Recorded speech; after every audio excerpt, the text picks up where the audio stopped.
皆さんようこそ、東方研究スクールへ、研究部部長のゆっくりレ夢ムです。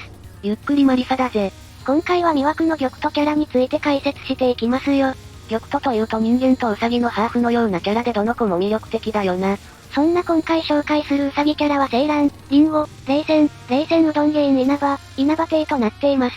もし面白そうだと思ったらこの研究部に入部してくださいね。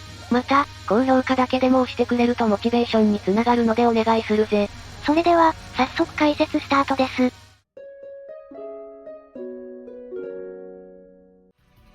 さて、まず紹介するのは東方プロジェクト第15作品東方漢樹伝で登場したセイラン。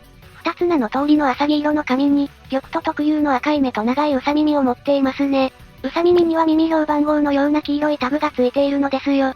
へえ、あれで番号が振り分けられていたのか。全然知らなかったぜ。髪はお下げにしていますが、立ち絵の構図上お下げが一つなのか二つなのかわかりにくいですが、よく見ると左肩のところにも髪らしき青いものが見えているので、おそらくお下げは二つだと思われますね。服は髪と同じく浅黄色のワンピースで、下にスケドロワーズを履いています。一面ボスとしては初のボロ絵があるんですよ。なんとも一発目からハレンチ。はい、全然そんなことありませんからね。足元は白のフリルソックスで、靴は履いていないようですね。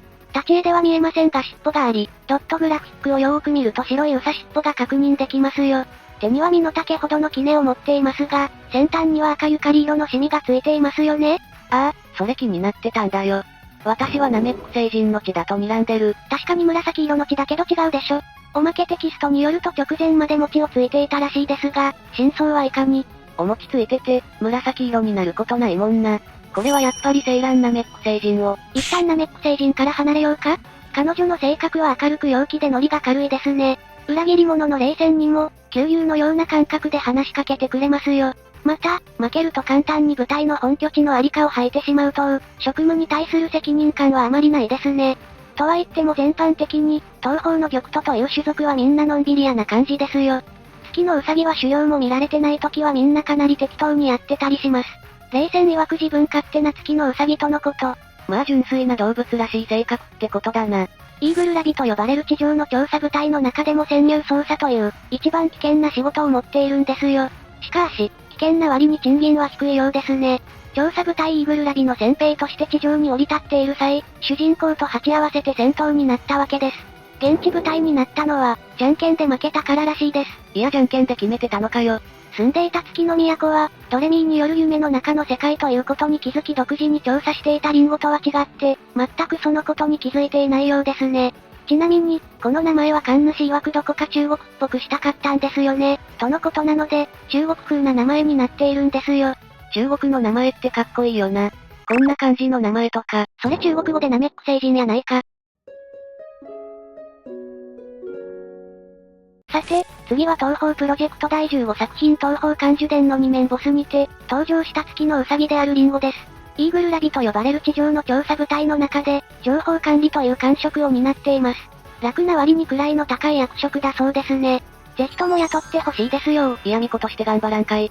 情報を集めていたせいか、彼女の興味が地上に移ってきたようですね。彼女の任務は調査をすることだけなんですよ。戦闘も許可されていますが、かつ必要はないと言われているようです。セイランと同じく月のウサギであり、情報収集など広報支援を担当しているんですよ。楽な割に位の高くて、団子を片手に持ちよくもぐもぐと口に運んでいます。立ち絵のもぐもぐ可愛いよな。情報管理という役職柄、セイランなど他のウサギが知らない、今回の異変のことについて知っていたため消されてしまいそうになっていました。二つ名は麹色のイーグルラビ、能力は団子を食べるほどに強くなる程度の能力なんです。団子を食べるほど強くなるって面白い能力だな。またリンゴっていう名前がセンスいいぜ。立ち絵が大変たくましく、またどう考えても太るとしか思えない設定を満載しているため、ぽっちゃり扱いされることも多いですね。だから二次創作では、大食いキャラとして扱われることもありますね。ですので、胸もよく育ってくれてます。いわゆるリンゴパイ。パイオツでうまいこと言わんでいいねん。ズンさん曰くリンゴもそう。別にがっちり中国っていうわけでもないんだけど、月の都の見た目がそうだから、月のウサギは中華風のイメージなんです。ということで、服装も中国風なデザインになっていますね。リンゴは服や髪が麹色をしていますね。麹色というのは中国語由来で、オレンジ色等の意味合いになるんですよ。へえ、月のウサギは中国をイメージしていたのか。でもどうして月を中国として捉えたんだろう？玉兎特有の赤い目と長いウサ耳を持っていて、髪はブロンドのボブカットで、ウサ耳の上から茶色いハンチング帽をかぶっていますね。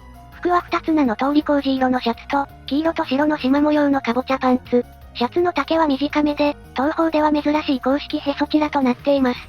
ちなみに霊夢は脇チラ。いや何の対抗なんだよ。リンゴは情報管理という役職柄、現在の自分たちが住んでいると思っている月の都は、実は夢の世界ということを知っていました。ただ、なぜそんな事態になっているのかまではわからなかったようです。もし、知ってしまったら消されてしまう可能性すらあったため、自分のところに来た人間たちを夢の世界の月の都へ繋がる通路へ送り込み、間接的に調査しようとしていました。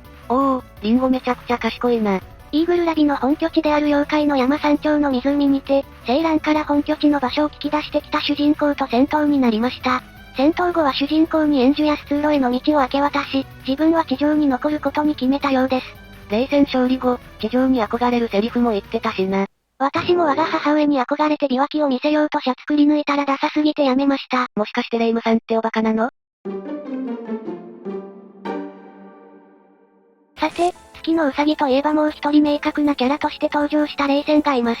霊仙は月の都に住む玉兎で渡月姉妹のペット犬部下なんですよ。霊仙の名前を継いでいて2代目です。玉兎は月の都で暮らすウサギたちであり、月の民のため餅つき係や月の防衛隊として働いているんですよ。餅つき係がついているものは餅ではなく薬であり、かつて蓬莱の薬を飲んだ女王の罪を償うために行われています。女王が色々やらかしてるな。しかし、何千年も玉兎たちの餅つきに進展はなく、意味のないルーチンワークを続けさせられることに不満を持つ玉兎もいるようですね。いやほんと何のためにさせられているんだよ。東方プロジェクトの書籍作品である東方暴月賞にて初登場しました。漫画版、小説版、4コマ版すべてで活躍していて小説版では、彼女をメインに据えた話があるんですよ。もともとは月で餅をつく役割についていました。先ほども言ったようにこれは浄化の食材のために行われる儀式的なもので、延々と続く無意味な単調作業に嫌気がさし、月の羽衣を使用して地上に逃亡。それは私も逃げ出して外の世界の金沢で温泉にでも入っておくぜ。3日も持たずに逃げてそうだね。ちなみに、月の羽衣は満月と地上の間をつなぐ一種の乗り物なんだぞ。白霊神社で意識を失っていたところ霊夢に解放された後、矢心エイリンと出会いましたが、月への未練を見透かされ渡月姉妹への封書を持って月に帰ることとなりました。その後、逃亡の罰として兵士犬渡月家のペットとして住み込みで働くこととなり、豊姫によって昔地上に逃げたペット霊仙の名前を与えられたのです。エイリンってどこでも出てくるよな。うちらの動画で解禁賞じゃない？それだけ超重要人物なんですよ。また、我が海の親である白霊霊夢とも関わっていますよ。地上で生き倒れた霊仙を布団へ寝かし解放していました。この時は、地上のウサギに紛争していたためただの妖怪だと思っていました。そのため月で再会したものの気づいていないようです。霊夢に対し霊仙は助けてもらった恩を感じていて、エイリンへの手紙に霊を伝えてもらえるよう頼む旨を書き足していました。ちなみに、霊夢は月面戦争後渡月邸に囚われたため、1ヶ月ほど同じ屋根の下で暮らしていたことになります。霊仙羨ましすぎでしょ。私だって一度も母親に添い寝してもらったことないのに。ゆっくり霊夢が霊夢に添い寝って一体。さて、次は永遠邸で暮らす元月のウサギで薬師の矢心エイリンの弟子である霊仙、うどんゲイン、稲葉です。もともとは月に住む月のウサギだったのですが、現在は月から逃げ出して幻想郷にある永遠邸で暮らしています。漢樹伝以降は色々と吹っ切れたようで、セイランに勝利後残念ながら私は地上のウサギになったのよ。と胸熱な名言を言っています。確かに漢樹伝で胸熱に、来年霊夢さんに狂気が訪れますように。永遠邸で暮らす月のウサギで薬師の矢心エイリンの弟子でもあるんですよ。もともとは月に住む月のウサギだったのですが、現在は月から逃げ出して幻想郷にある永遠邸で暮らしています。そういえば、どうして幻想郷に逃げてきたんだ？やっぱりあの霊仙と同じで餅つきが嫌になったからか？いえ、人間の月信仰に恐れをなして月から逃げ出しました。なんだよ月の侵略って。この月信仰とはアポロ計画のことです。アポロ計画とは、アメリカ合衆国の国立航空宇宙局の NASA が1960年代に行った有人宇宙飛行月面探査プロジェクトですね。なるほど、外の世界のアポロ計画を侵略と勘違いしたのか。霊仙なかなかのお茶目だな。ただアポロ11号の月面着陸の時点で逃げ出したのか、それ以前に逃げ出したのかは不明。そうしてやってきた地上で幻想郷のことを知り、転がり込んだ先が永遠邸だったのです。月にいた頃の名前は霊仙で、現在この名は先ほど紹介した玉兎に当てられているものです。うどん原因は彼女の師である矢心栄林が、稲葉は現在の主人である蓬莱さんかぐやがつけた愛称となっていますよ。霊仙という漢字も月のうさぎである霊仙が、地上人にカムフラージュするために無理やり字を当てているものとなっています。戦闘のセンスは高いらしく、栄林から永遠帝の荒事全般を任せられています。月にいた頃の上司である綿月頼姫や綿月豊姫からも高く評価されていたようですね。おお、さすがは初心者殺し隊長。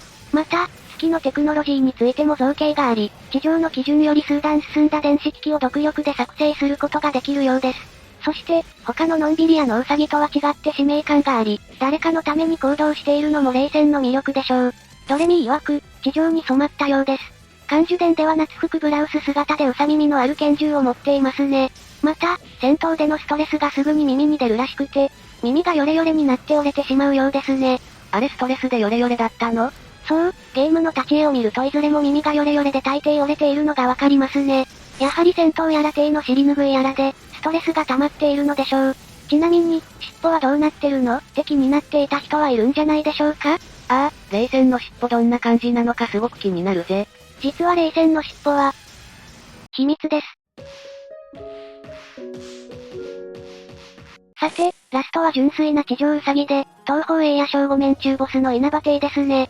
ちなみに、霊仙の尻尾は丸くて可愛いんですよ。迷いの竹林とその奥にある永遠帝を住処とする妖怪ウサギ。帝は可愛い見た目とは裏腹に竹林や永遠帝に住む妖怪ウサギたちのリーダーであり、彼女らは全て帝の手下なんですよ。白ウサギなのにクセっ気の短めな黒髪で、月のウサギとは異なったふわふわなウサ耳、モフモフなウサ尻尾を持っています。服は桃色で、裾に赤い縫い目のある半袖ワンピースを着用。栄夜賞では裸足だったのですが、海江塚では靴下を履いています。4コマではドロワーズを履いていることが確認されていますね。パンティーじゃなかったのか。そんな泣かなくてもいいでしょ。図ねでも頭身はかなり低く、各書籍においても身長はかなり低く書かれていて、公式ロリとは妖精のように気性の激しい性格で、海江塚における霊仙の波長診断でも、ウサギの中でも飛び抜けて短い波長と評されています。ちなみに波長診断は長いほどのんき、短いほど短気だぞ。帝ってずっといたずらのことしか考えてなさそうだもんな。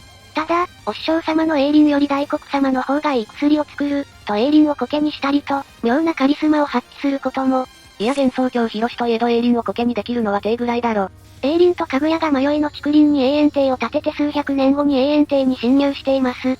その際に迷いの竹林の所有者を自称し、二人が人間に見つかるまで歴史が進まない仕掛けを帝に施して月の死者を避けていたことを見越してか、人間を寄せ付けなくする代わりに手下のウサギたちに知恵を授けろと契約を持ちかけ、それ以来部下ともども永遠帝に住み込んでいます。ちなみに、帝はかぐやの能力と栄林の知恵の結晶である仕掛けのせいで新たな歴史が起こらないはずだった昔の永遠帝に唯一歴史を起こしている人物でもあります。